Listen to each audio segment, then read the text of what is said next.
দেগঙ্গায় চাঞ্চল্যকর ঘটনা। আইএসএফ নেতার বাড়ির গেট থেকে তাজা বোমা উদ্ধার। সূত্রের খবর, হাড়োয়া বিধানসভার গোবর্ধনপুর এলাকায় আইএসএফ নেতা হাবিবুর রহমানের বাড়ির সামনে থেকে উদ্ধার হয় দুটি তাজা বোমা। ঘটনায় তীব্র আতঙ্ক ছড়িয়ে পড়ে এলাকায়। এই মুহূর্তে ফোন লাইনে রয়েছেন আমাদের প্রতিনিধি দীপ সেন। দীপ, সবেমাত্র প্রথম দফা নির্বাচন শেষ হয়েছে, 24টা ঘন্টাও পেরোয়নি, আর দ্বিতীয় দফার নির্বাচনে একেবারে কয়েকদিনের মধ্যে, একটা সপ্তাহ বাকি নেই। আর এই দক্ষিণবঙ্গের জেলাগুলোতেই মূলত দ্বিতীয় দফার নির্বাচন, আর তার মধ্যে এইরকম আইএসএফ নেতার বাড়ি থেকে তাজা বোমা উদ্ধারের ঘটনা কতটা আশঙ্কা তৈরি করছে, কতটা ভয়ের পরিস্থিতি তৈরি করছে এলাকায়? কিভাবেই বা এরকম দিনে দুপুরে বাড়িতে বোমা মজুদ রাখা যাচ্ছে, বা কারাই করলো, কি জানতে পারছো? দেখো, তুমি যেমনটা বলছিলে, দ্বিতীয় দফার ইলেকশন যেটা রয়েছে 29 তারিখ, সেই ইলেকশনে কিন্তু হাড়োয়া বিধানসভায় ইলেকশন হবে। সেই তার আগেই কিন্তু আজকে সকাল হতেই দেগঙ্গার এক আইএসএফ নেতা, তার নাম হাবিবুর রহমান, তার বাড়ির সামনে কিন্তু দুটি তাজা বোমা পড়ে থাকতে থাকে সকালবেলা তার বাড়ির লোকজন, এবং তারপরে কিন্তু আতঙ্ক তৈরি হয় এলাকায়। এই হাবিবুল্লাহ তিনি কিন্তু আগে জানান যে এর আগে 1 মাস আগে তার বাড়ির সামনে থেকে তাজা বোমা উদ্ধার করে পুলিশ, এবং তার বাড়ির সামনে দীর্ঘদিন ধরে তাকে হুমকি দেওয়া হচ্ছিল সে আইএসএফ করে বলে এলাকায়। এরপরে যে ঘটনা ঘটেছে, যে সেই তাজা বোমা দুটো কিন্তু ইতিমধ্যে উদ্ধার করেছে হাড়োয়া থানার পুলিশ, এবং সেগুলি উদ্ধার করে নিষ্ক্রিয় কাজ চালাচ্ছে তারা। এইভাবে ইলেকশন 29 তারিখ তার আগে এভাবে আইএসএফ নেতার বাড়ির সামনে এরকম বোমা উদ্ধার কেন্দ্র করে কিন্তু চাঞ্চল্য ছড়িয়েছে এলাকায়। গোটা ঘটনা তদন্ত করছে হাড়োয়া থানার পুলিশ। পৃথা, একেবারেই দিক, ধন্যবাদ আমাদের সঙ্গে থাকার জন্য।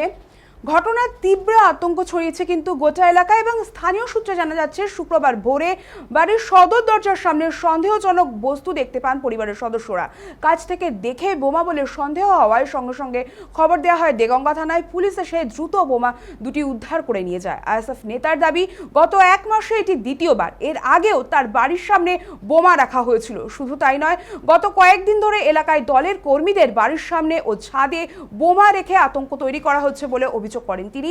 হাবিবুর রহমানের অভিযোগ, বিরোধীদের ভয় দেখাতেই তৃণমূল আশ্রিত দুষ্কৃতীরা এই কাজ করছে। ঘটনায় রাজনৈতিক উত্তেজনা বাড়তে শুরু করেছে।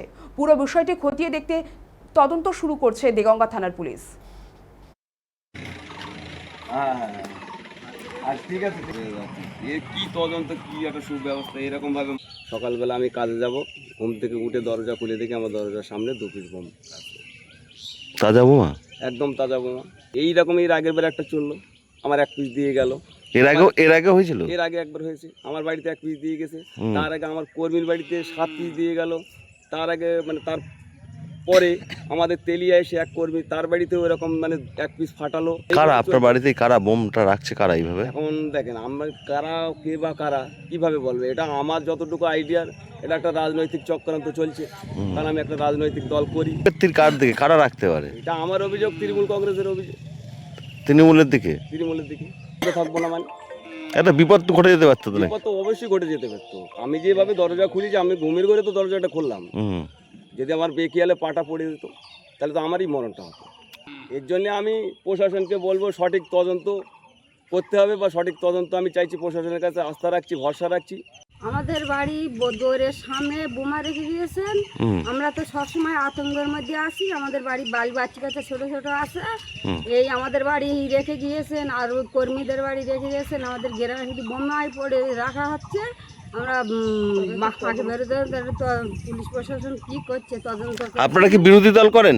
হ্যাঁ, আমরা আইএসএফ দল করি বলে আমাদের এই আর কি এরকম করছে, বোমা রেখে যাচ্ছে। হ্যাঁ, যখন তখন তো বিপদ হতে পারে। যেমন বিপদ, আমরা আতঙ্কের মধ্যে আছি। আমাদের বিপদে ছোট ছোট বাচ্চা আছে। আমাদের কি চাইছেন আপনারা? আমরা এর কোনো সুব্যবস্থা চাচ্ছি।